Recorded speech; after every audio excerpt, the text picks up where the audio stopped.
ప్రేమ. యువతి కోసం పాక్ కు భారత యువకుడు ట్విస్ట్ ఇచ్చిన ప్రేయసి.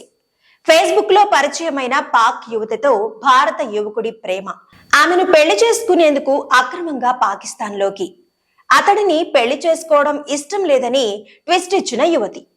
భారత యువకుడిని అరెస్ట్ చేసిన పాకిస్తాన్ స్థానిక పోలీసులు.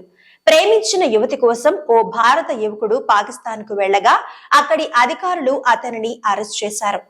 తాను వివాహం చేసుకోవాలనుకున్న ఫేస్బుక్ స్నేహితురాలని కలవడానికి అక్రమంగా పాకిస్తాన్ లోకి ప్రవేశించాడు. కానీ అతడిని పెళ్లి చేసుకోవడం ఇష్టం లేదని ఆ యువతి స్థానిక పోలీసులకు చెప్పి ట్విస్ట్ ఇచ్చింది. వివరాల్లోకి వెళితే ఉత్తరప్రదేశ్ లోని అలీఘర్ జిల్లాకు చెందిన బాదల్ బాబు 30ను గత వారం పాకిస్తాన్ లోని పంజాబ్ ప్రావిన్స్ లోని మండి బహుద్దీన్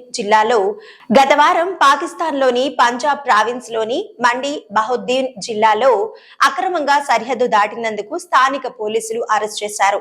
ఆ సమయంలో తాను తన ఫేస్బుక్ స్నేహితురాలని పెళ్లి చేసుకోవడానికి వచ్చినట్లు పోలీసులతో చెప్పాడు.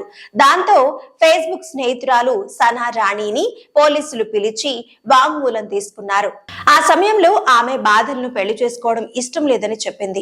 బాదల్ తాను గత 2.5 ఏళ్లుగా ఫేస్బుక్ లో స్నేహితులమని, అయితే అతడిని పెళ్లి చేసుకునేందుకు ఆసక్తి లేదని సనారాణి పోలీసులకు ఇచ్చిన వాంగ్మూలంలో చెప్పింది అని పంజాబ్ పోలీస్ అధికారి నసీర్ షా చెప్పారు.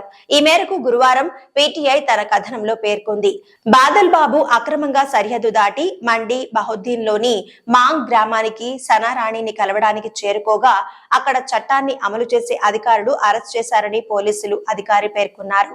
ఇక రాణిని బాదల్ కలిశాడా అని అడిగినప్పుడు ఈ విషయాన్ని తాను ధృవీకరించలేదని నసీర్ షా చెప్పారు.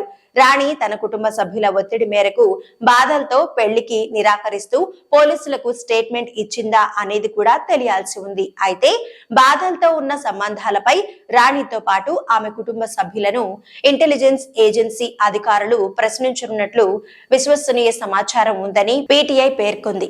ఇక అరెస్ట్ అయిన తర్వాత బాదల్ బాబు తన ప్రేమ కథను పోలీసులకు వివరించాడు.